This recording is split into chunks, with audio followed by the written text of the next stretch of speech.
I'm Kimberly Chapman, your host of Sheen Talk, and I would love for you to just stay and watch our great guest today. She's a beautiful young lady, and you're going to enjoy it.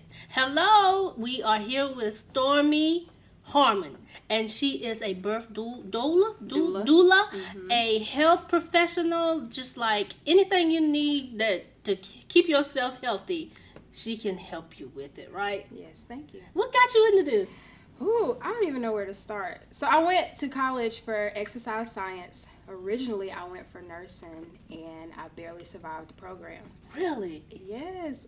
Yes, that's another story for another day. I can't wait.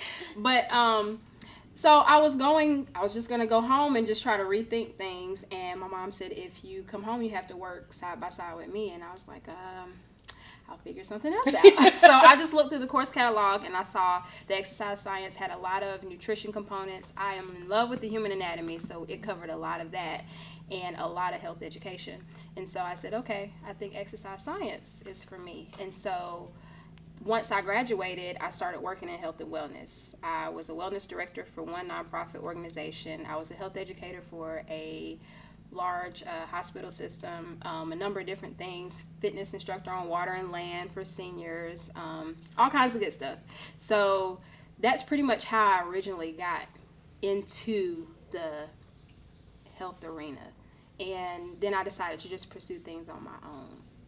Oh, wow. So you're an entrepreneur. You got your own business, because talking to you earlier, you said you used to work at the hospital system, but you had to let it go because they weren't willing to educate appropriately. Yes, not how I would like and how I feel like it should be done. Right. I probably shouldn't go into too many details and expose too much, but I didn't like the boundaries that were placed on me. When I knew I could say more, when I knew I could help someone more, I didn't want to feed into the revolving door. Right. And that's what they were requiring of me. And it just did not feel right. And so once I became pregnant with our second child, I told my husband, I don't think I want to go back. And he was like, don't, And by then I was already a doula part-time. I was already doing health education part-time with people who were willing to take the time and invest in, working with me.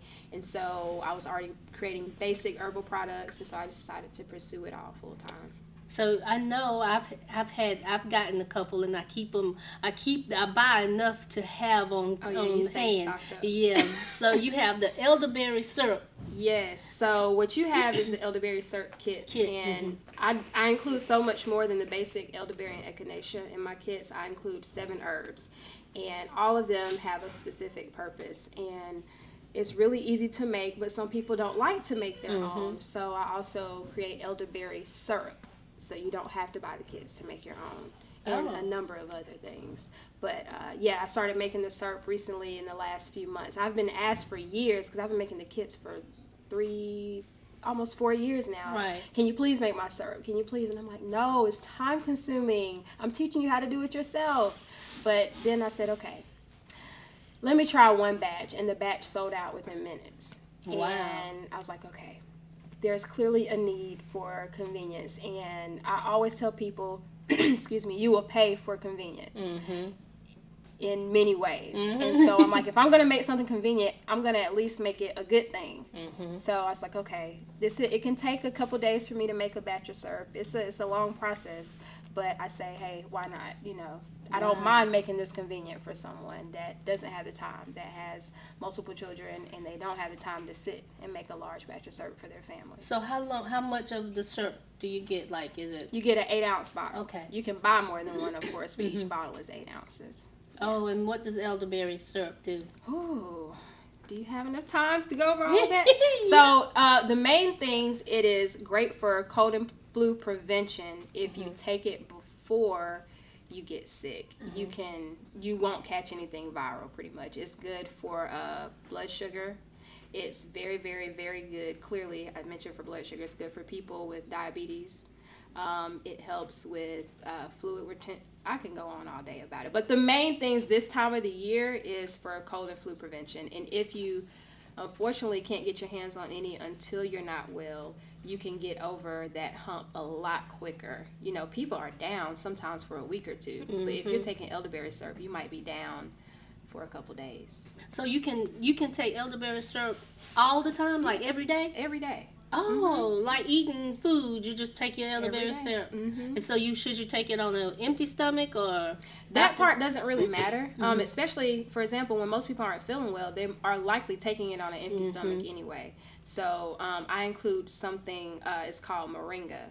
And Moringa is loaded with calcium and protein, so that's very helpful for people that can't really consume anything while they're down.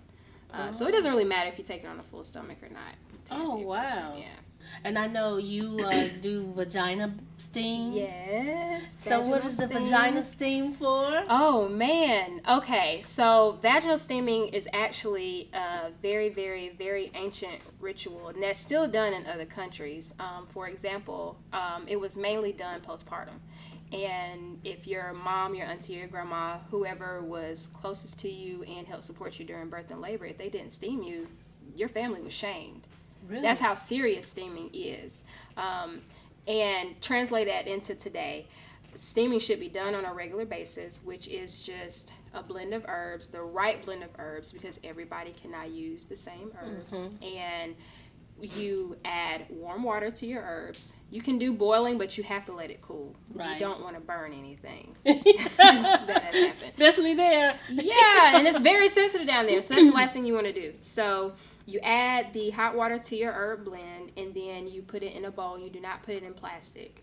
If plastic, no matter if it's BPA free or what, it's still full of chemicals. It took a lot of chemicals to create it, and over time, as it heats, all that stuff is leaching off, and it's going right into your bloodstream when you sit over it. I'm glad you said that. I hope everybody heard that. Even if it's BPA, right. It's still chemical. That's why you notice I bring you a glass bowl. Yes. Yeah, I do glass or metal. Okay. You know, like the metal mixing bowls that stack into each other, that set. Usually the largest one you can fit into your toilet, clean toilet. I always have to say that, clean toilet with your lid up. Okay. And then you would add the herbs in the water, and you would just sit over it that way. Some people can squat, like they'll have a bowl here, and then they'll kind of lean over, and then they'll cover themselves to trap in the steam. But I don't always recommend you cover yourself if you retain a lot of heat. Okay. So it's a lot of different components to vaginal steaming.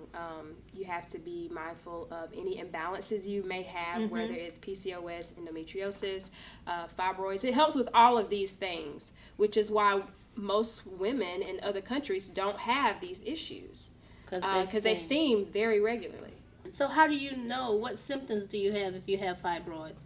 A lot of times, unfortunately, people will not find out unless they have an ultrasound. I have a lot of clients, because I'm a doula, a lot of times they find out at the same time that they're pregnant that they have fibroids. Wow. They're like, well, that explains my painful periods. That explains why I've been bleeding so long during my periods. You know, things like that. There are symptoms, very basic symptoms, but a lot of people experience these things, painful periods.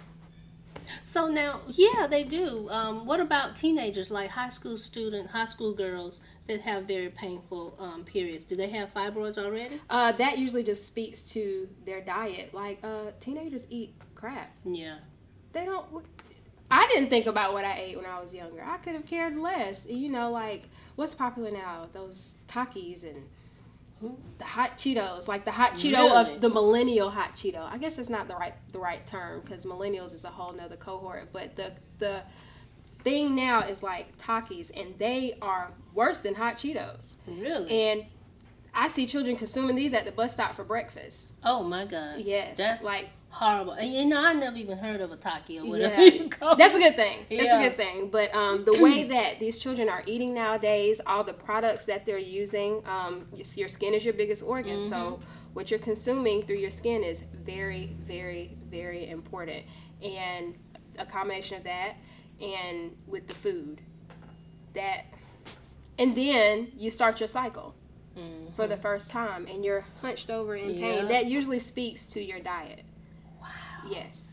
You are what you eat. Yeah. Yes. You really are. People think, oh my God. And you were saying that the chicken is the worst thing to be eating right now. Chicken is the worst thing to be eating right now. I mean, there's a chicken restaurant on every corner. Yes. Where are all these chickens coming from?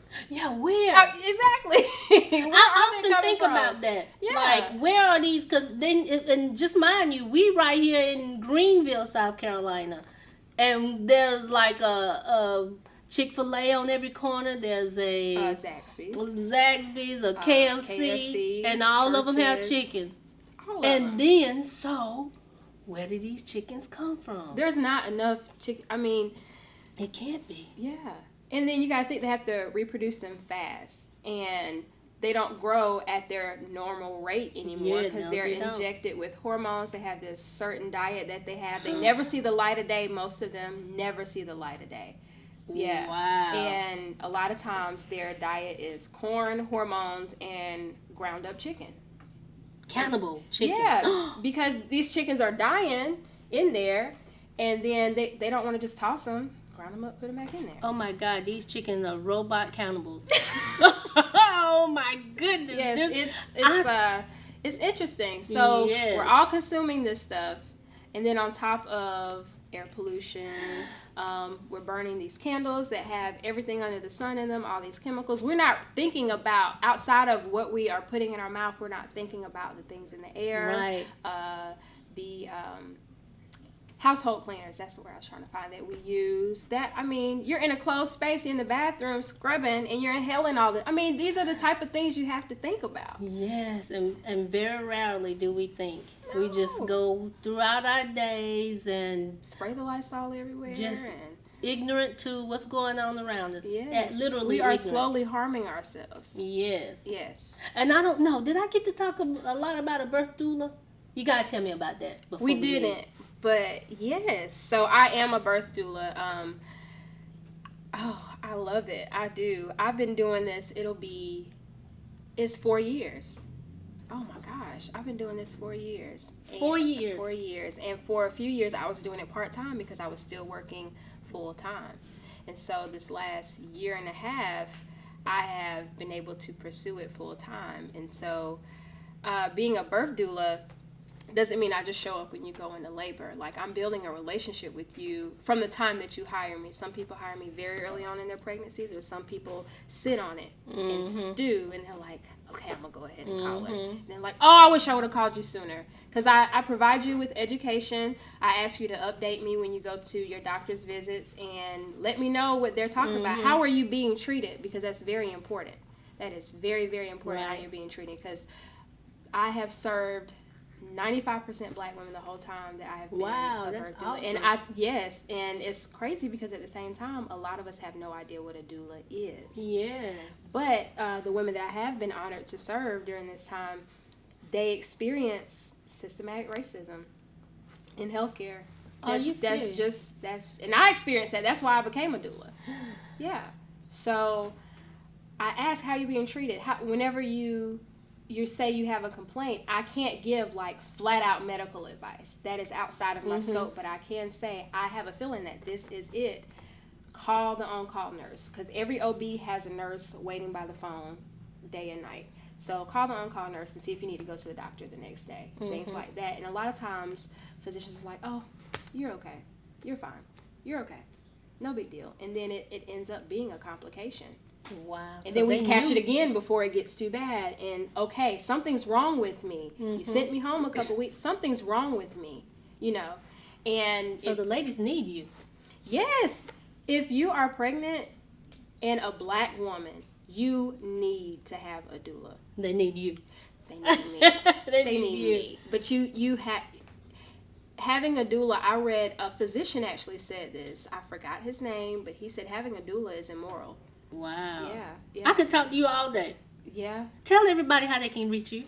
Okay, so I can be reached a number of ways. I am on Facebook as Stormi Harmon, StormiHarmon, or I'm not as active on Instagram, but my Instagram handle is SLG, and that's just spelled, sound it out, ESSELLEGHEE.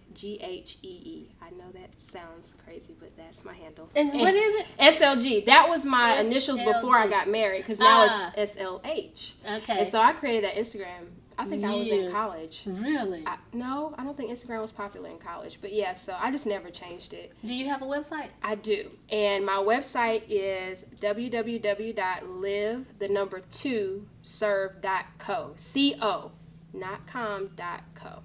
Wow. Yeah. I could talk to you all day. You are awesome. Thank you. Thank you. Have a wonderful day.